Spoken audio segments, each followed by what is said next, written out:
ये खबर SGT university द्वारा प्रस्तुत की गई है।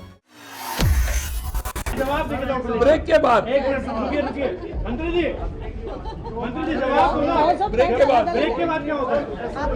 गर्भवती महिलाओं की मौत, दर्जनों महिलाएं बीमार और जब जवाब देने की बारी आई तो स्वास्थ्य मंत्री मुस्कुराते हुए बोले, ब्रेक के बाद जवाब देंगे।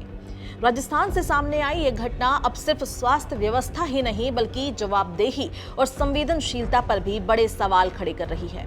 दरअसल पिछले कुछ दिनों में राजस्थान के अलग अलग जिलों से प्रसूताओं की तबीयत बिगड़ने और मौत की खबरें सामने आई। बांसवाड़ा में 5 और भीलवाड़ा में 4 महिलाओं की मौत हुई।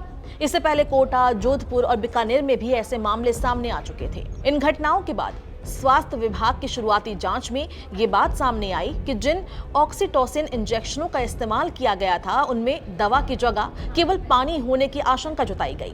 इसी मामले की समीक्षा के लिए जयपुर में स्वास्थ्य मंत्री गजेंद्र सिंह खिसवाण ने अधिकारियों के साथ लंबी बैठक की। बैठक के बाद मीडिया ने जब लगातार मौतों और संभावित लापरवाही को लेकर सवाल पूछे तो मंत्री ने किसी ठोस कार्रवाई या जांच के नतीजों की जानकारी देने के बजाय ये कह दिया कि वो इस पर बाद में विस्तार से बात करेंगे। प्रेस कॉन्फ्रेंस के दौरान उनके मुस्कुराते हुए उठकर चले जाने का वीडियो भी चर्चा का विषय बन गया। आप भी देखिए ये वीडियो। ब्रेक के बाद मंत्री जी जवाब दो। ब्रेक के बाद क्या होगा? प्रेस वार्ता में मंत्री ने ये भी कहा कि वो मंगलवार को बांसवाड़ा और बुधवार को भीलवाड़ा जाकर हालात का जायजा लेंगे। साथ ही उन्होंने ये भी कहा कि राज्य में मातृ मृत्यु दर राष्ट्रीय औसत के आसपास है। सुनिए, एक चीज सुनिए, मेरा जो भी एक्सपीरियंस एज ए मिनिस्टर रहा है, नंबर 1 सबसे ज्यादा आते हैं रेफरल केसेस, नंबर 2 आते हैं सबसे बिगड़े हुए केसेस, जो जहां पे प्राइवेट वाले हाथ ऊंचे कर लेते हैं या पैसे ज्यादा मांगते हैं, हमारे हॉस्पिटल्स में आते हैं। आप ये बताइए कि जो हमारा फुटफॉल है हॉस्पिटल में, जैसे ये महेश्वरी जी इनके एसएमएस के अंदर 300 बच्चे पैदा होते हैं रोज के, 300 के अंदर आप 300 में एक का कोई प्रॉब्लम हो जाए तो आप एक देखिए, ऐसा है, हम लोग मेहनत कर रहे हैं, हमारे डॉक्टर्स मेहनत कर रहे हैं, हम किसी को रिफ्यूज नहीं कर सकते हैं। आप बताइए, सबसे बिगड़ा हुआ केस हुआ, प्राइवेट हॉस्पिटल कहते नहीं साहब हमारे बस की बात नहीं, आप ले जाओ, हम रिफ्यूज नहीं कर सकते हैं, हम फ्री में करते हैं। ऐसे मत करो यार आप लोग। अब I will give you a record, one second, I will give you a record of your national rate of death versus Rajasthan. No, we are one of the best in India still. No, but were most of these who died, were most of them referral cases? Is that the conclusion? Most of them were referral cases, yes, and they were all cases with high blood pressure, which इन्होंने कहा कि एक तो high blood pressure and anaemia. हमने यही हमारे discussion में हमने ये पाया गया।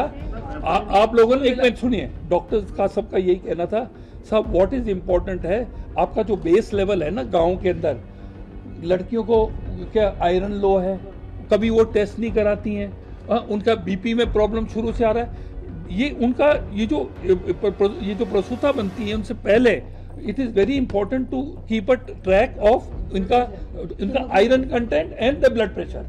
क्योंकि जो किडनी फेलियर जो डॉक्टर्स ने मैं बताया is due to anaemia and hypertension. मैं आपको 2 दिन मैडम आप जाएंगे, डॉक्टर जोधा जाएंगे, है ना, हम 4-5 लोग जाके कुल मिला के मतलब ये हम कुछ नहीं छिपाएंगे आपसे है कि 1 महीने में 4 या 5 हो गए। अब हो जाते हैं कभी कभी, क्या करें। आप एवरेज देखिए ना, आप सुनिए, आप एवरेज देखिए कि डेथ कितनी हुई 1 साल के अंदर, कितने डिलीवरीज हुई और कितनी डेथ हुई। आप एक इशू को पकड़ क्यों रहे हैं? आप टोटल परफॉर्मेंस देखिए ना। आप 1 महीने 2 महीने का क्या कर रहे हैं? आप टोटल देखिए। और अगर राजस्थान का एवरेज खराब है, आप दूसरे स्टेट से भी हम कंपेयर करेंगे, आप दूसरों से करिए। हालांकि एक साथ हुई इन मौतों के कारण पर उन्होंने कोई स्पष्ट निष्कर्ष नहीं बताया। इस पूरे घटनाक्रम के बाद सवाल उठाए जा रहे हैं कि इतने गंभीर मामले में जिम्मेदार अधिकारियों की जवाबदेही कैसे तय होगी और प्रभावित परिवारों को न्याय कब मिलेगा। अब इस पर सभी की नजर है कि जांच में क्या सामने आता है, दोषियों पर क्या कार्रवाई होती है और सरकार भविष्य में ऐसी घटनाओं को रोकने के लिए कौन से ठोस कदम उठाती है। इस पूरे मामले में आपकी क्या राय है, हमें कमेंट बॉक्स में जरूर बताएं।